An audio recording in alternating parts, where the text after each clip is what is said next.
Salut à tous, c'est Bérangère de Pattes en l'air et je vous retrouve aujourd'hui, ça fait longtemps, dans une nouvelle vidéo. Vous avez eu des formats short depuis quelques semaines, mais j'avais envie de vous retrouver aujourd'hui dans une vidéo plus complète. Aujourd'hui, on va faire une introduction à la communication animale. Désolée, je vous ai fait bouger, parce que pas mal d'entre vous, en fait j'en parle souvent, mais beaucoup ne savent pas forcément ce que c'est, comment ça se passe, etc. etc. C'est quand même un domaine qui est encore un peu flou, malgré qu'on en entend de plus en plus parler. Donc je voulais faire un peu aujourd'hui avec vous une intro à tout ça. Donc déjà, qu'est-ce que c'est que la communication animale? Pour moi, j'aime bien expliquer et vivre ça comme une connexion d'âme à âme. C'est-à-dire que on fait voyager notre esprit pour rencontrer celui d'un animal et pour pouvoir lui poser des questions, lui passer des messages. Je dirais que ça fonctionne comme la médiumnité qui est pour l'instant plus connue, qu'on voit notamment dans des émissions télé, etc. Et d'ailleurs, c'est comme ça que moi-même j'ai commencé par de la médiumnité avec des défunts humains. Alors je l'ai jamais cherché, mais je l'ai à peu près toujours vécu. Dans tous les cas, la communication animale comme la médiumnité, c'est une connexion télépathique. Ce sont des choses qui aujourd'hui, on n'arrive pas forcément à tout expliquer, et pourtant, pour ceux qui l'ont expérimenté, c'est bien là. Comme vous pouvez vous en douter, c'est pas évident de vous dire précisément comment ça fonctionne. Ça fait partie, encore une fois, de ces domaines où on n'arrive pas tout à expliquer, et pourtant on le vit bien. Il y a de multiples expériences que j'ai pu vivre moi-même ou qui ont été vécues par d'autres qui ne s'expliquent pas. Pourtant on les a bien vécues, et pourtant ça parle bien aux humains des animaux, ou alors aux familles des défunts humains, comme à l'époque j'ai pu faire. Ce que je peux vous dire, c'est qu'on a tous des ressentis, des intuitions, et que c'est l'écoute de ces ressentis, de ces intuitions, et l'écoute de soi-même qui va nous aider à développer cette capacité-là et faire en sorte qu'elle entre dans nos vies. Maintenant, est-ce que ça marche avec tous les animaux? Je vous dirais que oui, à condition que quand vous commenciez, vous voyez bien le regard d'un animal. Il y a aussi des personnes qui font des communications en live devant directement l'animal. Moi, personnellement, je travaille toujours sur photo, même quand c'est mes propres chiennes, tout simplement parce que, suivant le temps de connexion, on peut rester quelques secondes, avoir besoin de fixer l'animal dans les yeux, et je ne veux rendre aucun animal mal à l'aise en le fixant, donc je me munis d'une photo pour être sûre que je peux prendre le temps de mon côté, même si maintenant ça va de plus en plus vite. On sait jamais, si j'ai besoin de temps, au moins je l'ai. Donc si vous commencez à pratiquer, faites bien attention à bien voir le regard. C'est essentiel, c'est par là que tout passe. C'est comme ça que ça fonctionne, c'est par le regard de l'animal, que ce soit avec les animaux domestiques, les animaux sauvages, les insectes, les araignées, que moi je crains, ou les animaux de ferme, ce sera toujours pareil et toujours possible. Après, quand vous apprenez de plus en plus à communiquer, vous pouvez même faire avec des animaux dont vous ne voyez pas le regard, et personnellement, je peux même faire avec des animaux où il n'existe pas de photo, en réalité. Mais quand on commence, c'est mieux de voir le regard. Et même quand on sait faire, ça apporte une stabilité et une confiance dans la com que, voilà, qui n'est plus à prouver. Vivant comme défunt, il est possible de communiquer avec tous les animaux, et voilà. Donc qu'ils soient défunts depuis 6 mois, 1 an, 5 ans, peu importe. Il y a même des séances qu'on fait avec les animaux défunts, des personnes, mais des animaux avec qui elles partageaient leur vie enfant, donc dizaines, vingtaine d'années. C'est toujours possible. Donc voilà, vivant comme défunt, peu importe, on communique avec. Maintenant, est-ce que tout le monde en est capable? Parce que moi, par exemple, ça fait des années maintenant que je pratique, et depuis le Covid, j'enseigne aussi. Mais je pense qu'on en est tous capables parce que, comme je vous l'ai dit, la communication animale, c'est l'expression de ressenti, d'intuition. Et à mon sens, quand on vit avec des animaux, même quand on en croise simplement sans vivre avec, pour moi, on n'est pas humain si on n'a jamais rien ressenti en croisant le regard d'un animal. Enfin, pour moi, c'est logique que si vous rentrez en contact avec un animal par le regard ou même par le toucher, vous allez certainement ressentir des choses. Alors pas à chaque fois, pas tout le temps, mais ça vous est déjà arrivé au moins une fois dans votre vie. Et encore pire, si vous vivez avec un animal, si vous êtes capable de regarder votre chien, votre chat, votre lapin, votre cheval sans rien ressentir, là je me dis vous n'êtes pas humain. Donc ça c'est déjà un début de comme animal. Comme en tant que propriétaire d'animal, c'est souvent qu'on a des ressentis qu'on n'arrive pas à expliquer. Avant de commencer vraiment à me mettre dans ce domaine-là sérieusement, j'avais souvent les ressentis de la gamelle d'eau vide. C'est encore des choses qui m'arrivent, mais c'est par là que moi je me suis dit, il y a en fait ce truc qui a développé avec mes propres chiens, parce que c'est comme si je savais sans regarder que la gamelle d'eau était vide, alors que voilà quoi. J'avais pas d'autre indication que ça. Mais en tout cas, on a tous déjà eu des ressentis, donc on a tous déjà fait de la com. Vous l'aurez compris, pour moi, on en est capable du moment où on écoute ses ressentis, ses intuitions, et c'est en les développant en développant l'écoute, donc ces intuitions vont se développer encore plus, qu'on va commencer à faire de la com animale. Malheureusement, on doit réapprendre à écouter ses intuitions et ses ressentis, même si je suis sûre que vous en avez certainement. Et bien au final, quand vous allez réapprendre à les écouter et à les débloquer, c'est là que vous allez vous rendre compte que la vie change en soi. Parce que c'est vrai que dans la vie quotidienne de notre société d'aujourd'hui, on n'a pas besoin de nos ressentis, on n'a pas besoin de nos intuitions. Et donc il faut réapprendre à s'en servir pour faire de la com animale. Ça paraît simple dit comme ça, mais c'est un vrai travail de s'écouter de nouveau, d'écouter ses intuitions, d'écouter ses ressentis, et surtout d'aller dans leur sens. Et c'est ce que je vous apprends à faire dans la formation que je propose d'ailleurs. Du moment où on est capable d'écouter ça, de développer ça, c'est là qu'on va avoir de vraies interactions via la com animale avec l'animal de votre choix. Il faut aussi se faire confiance, mais ça s'apprend, et ne pas écouter que ce soit les autres ou même sa petite voix intérieure qui va bien vous mettre des taquets parce qu'on est habitué à se saboter et à croire que ces choses-là sont impossibles, donc votre petite voix intérieure va vous le rappeler souvent. Et en fait, du moment où on arrive à écouter ses intuitions, à faire pas taire ses voix, mais à les laisser de côté et à dire ok, je vais pas me juger, je vais juste voir ce qui vient, c'est tout ce qu'on a à faire dans la com. Ça paraît simple, mais c'est un travail, encore une fois, et ne pas écouter les jugements des autres, quitte à ne pas en parler au début quand vous pratiquez, eh bien c'est là qu'on fait de la com, en se faisant confiance, en écoutant ses ressentis, en notant juste ce qui vient comme ressenti et en validant ou pas avec la famille après, mais en tout cas en voyant si on est sur la bonne voie ou pas. Conclusion, pour moi, tout le monde en est capable, mais tout le monde n'est pas prêt à faire le travail nécessaire pour arriver à cela. Et en même temps, c'est un travail sur soi, personnel. C'est-à-dire que moi, pour ceux qui ne le savent pas, je suis atteinte d'une maladie, même de plusieurs troubles chroniques, qui sont handicapants dans la vie de tous les jours, mais c'est grâce à la pratique de la com et à son enseignement qu'aujourd'hui je prends soin de moi. Parce que je prends soin de moi pour aider les autres. C'est parti de là, donc maintenant je prends soin de moi, donc factuellement j'ai moins de crises de ma maladie, j'ai un meilleur confort de vie parce que je prends soin de moi. Donc c'est une pratique qui est belle pour aider les autres, pour s'aider soi aussi. Il n'y a pas besoin d'être une malade chronique comme moi pour avoir besoin de s'aider. En tout cas, je trouve que quand on s'y met, ça améliore aussi notre qualité de vie et en fait notre compréhension de soi. Donc c'est à la fois une belle aventure humaine, une belle aventure pour les autres, que ce soit de faire une séance ou même l'apprendre, dans tous les cas, ça vous apportera quelque chose. Maintenant, pourquoi faire une séance? Pour savoir comment son animal va, ce qu'il a besoin dans la vie, si il a des douleurs ou pas, s'il fait des séances d'éducation, demander si ça lui convient, s'il a des idées pour des exercices, si on doit modifier des choses, s'il se plaît dans son environnement, s'il a envie d'avoir des copains animaux, si... Voilà, il y a plein de raisons. Prévenir aussi d'un changement, d'une séparation, d'une naissance. Et ça peut aussi aider un animal à passer au-dessus de ses peurs, de ses craintes, de comprendre un passé qu'on ne connaît pas, d'avoir une aide pour solutionner un problème comportemental.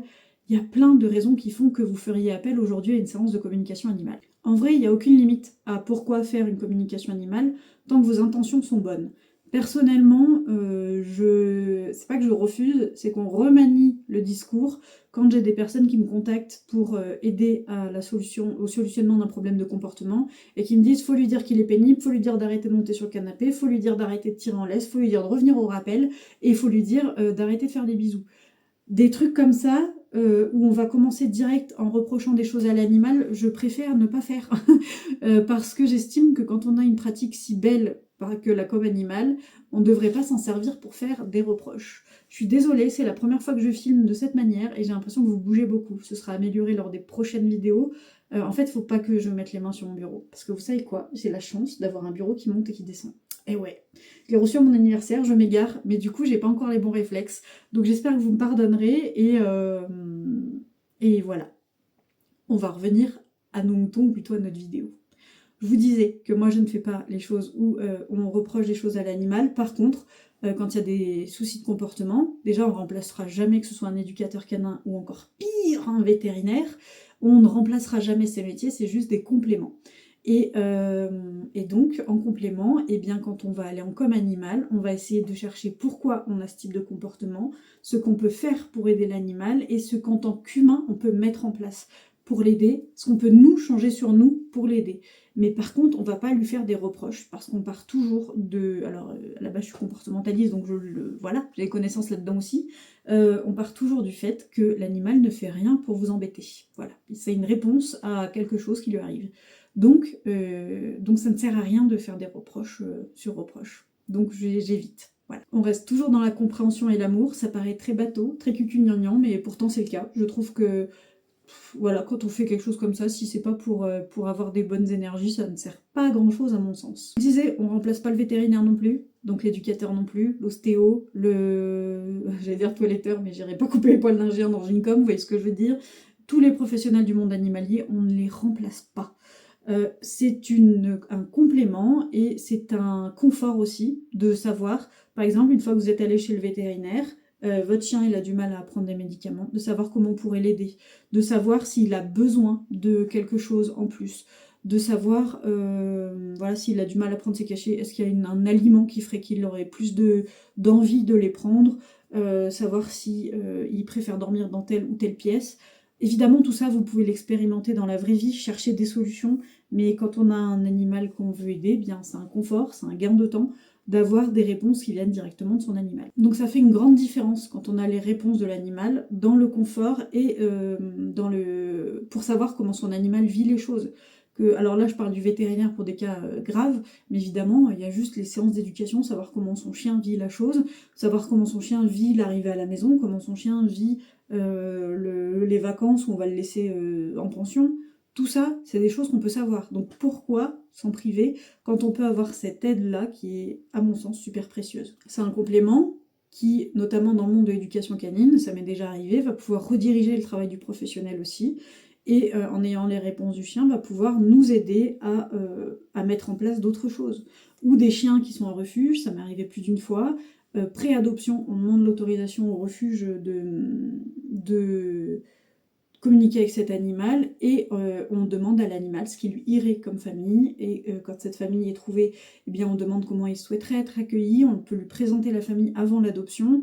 Il y a plein de choses qui sont possibles de faire et c'est inestimable le bonheur et le soulagement et que ces séances peuvent apporter. Enfin, sinon je ne ferais pas ce métier. Voilà, ça fait des années maintenant que je le fais et c'est quelque chose qui est magnifique. J'ai pas d'autres mots.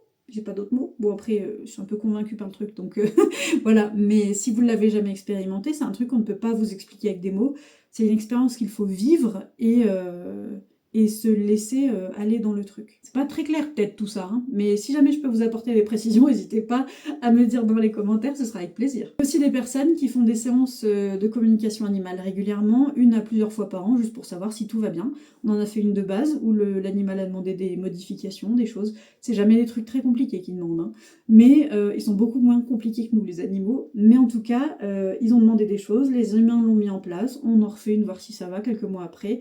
Je ne conseille pas de multiplier les communications animales dans un délai court. Encore pire si c'est avec un animal défunt, il faut aussi vous laisser à vous le temps de faire votre deuil, ce qui n'empêche pas le communicant, comme moi par exemple, de vous accompagner à l'écrit et de vous aider et de vous permettre de parler à quelqu'un de ça, de parler à quelqu'un qui comprend ça régulièrement, il n'y a pas de souci, mais par contre, j'irai pas toutes les semaines faire une séance de communication animale pour le même animal défunt parce qu'il faut vous laisser aussi le temps de gérer l'absence de cet animal. Pour vous donner un exemple, j'ai perdu le chien de ma vie, Bounty, en septembre 2023. On est aujourd'hui en décembre 2024. Je n'ai jamais fait de communication animale. Enfin, j'en ai fait une après son départ, une avant, pardon, et une après. Et depuis, je n'en ai pas refait. D'une, parce que c'est douloureux, et de deux, parce que l'absence physique et l'absence émotionnelle doivent aussi s'apprivoiser, et que j'en ai pas besoin. Ce qui ne m'empêche pas de temps en temps la voir, d'avoir des signes de sa part, mais aller taper la discussion avec mon chien, je ne l'ai pas encore fait. Voilà. Il y a aussi des raisons de limite personnelle, je pense, hein. Ça peut être douloureux, et donc pour vous aussi qui recevez la communication animale, ça peut être douloureux d'en faire trop régulièrement. Voilà. Mais ça, c'est aux professionnels de vous le dire, à mon sens. Mais par contre, 1, 2, 3 par an pour savoir si son animal va bien, ça me choque pas. Maintenant que je vous ai dit tout ça, si vous souhaitez réserver une séance de communication animale avec moi, ou rien que de parler de vos animaux, hein, je ne suis pas marchand de tapis, donc je vous parle de réserver une séance parce que c'est dans le thème, mais rien que de parler de vos animaux, moi, personnellement, ça me fait kiffer. Donc vous pouvez me contacter sur les réseaux sociaux, au nom de Pattes en l'air, on est sur Facebook et Instagram, je vous laisserai tous les liens dans la barre d'informations, ou vous pouvez aussi m'envoyer un mail sur mon adresse mail qui est aussi juste en dessous de cette vidéo. Ce sera un plaisir vraiment d'échanger avec vous, de parler de vos animaux, de parler de ce que vous aimeriez vous leur demander. Laissez-nous en commentaire d'ailleurs ce que vous, si jamais vous avez déjà fait appel à ce type d'expérience, ou alors si pas du tout, ce que vous souhaiteriez demander à votre animal et ce que vous pensez de tout ça. Pour ceux qui voudront une séance, je vous donnerai alors les informations dont j'ai besoin, le nom de l'animal, son âge s'il est encore vivant, une photo où on voit bien son regard, peu importe qu'elle soit récente ou non, les questions à lui poser et les messages à lui faire passer. Voilà, c'est globalement ce dont j'ai besoin pour faire une séance, et ensuite on se met d'accord sur une date de la séance, et à cette date-là, moi je fais la séance sur mon beau bureau qui monte et qui descend électriquement, et je vous envoie un compte-rendu écrit de tout ce qui s'est dit, tout ce que j'ai pu ressentir pendant cette séance. C'est des comptes rendus écrits parce que j'aime bien que vous gardiez une trace que vous pouvez relire à chaque instant. Là aussi, il y a des communicants qui vont vous envoyer un compte rendu à l'oral ou faire vos séances en direct au téléphone.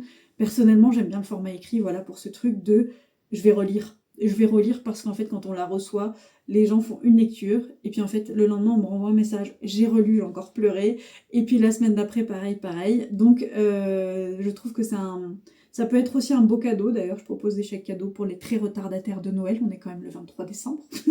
Mais je propose aussi ça pour les personnes qui voudraient offrir ça à un membre de leur entourage. D'ailleurs, Noël ou pas, il n'y a pas besoin d'être à Noël pour offrir des cadeaux. Et voilà. Donc vous recevrez un petit compte rendu. Généralement, pour un animal, ça fait entre 3 et 5 pages. Celui du jour, je crois qu'on était à 6 pages. Voilà. Et puis il y a des animaux plus ou moins bavards aussi. Ça, j'en ai pas parlé, mais évidemment que les communications animales, évidemment, c'est comme une discussion qu'on aurait avec un humain puis l'autre, sont complètement différentes d'un animal à l'autre. Si vous avez maintenant la moindre question, que ce soit sur la com animale, sur peu importe, laissez-les-moi en commentaire, en mail ou sur les réseaux sociaux. Je me ferai un plaisir de vous répondre, que ce soit à l'écrit ou en vidéo directement. Et pour moi, c'était un plaisir de revenir ici. J'espère revenir plus souvent. Et j'espère que vous aurez apprécié le visionnage de cette vidéo. Voilà. Je vous souhaite une très belle fin de journée et à très bientôt. Salut!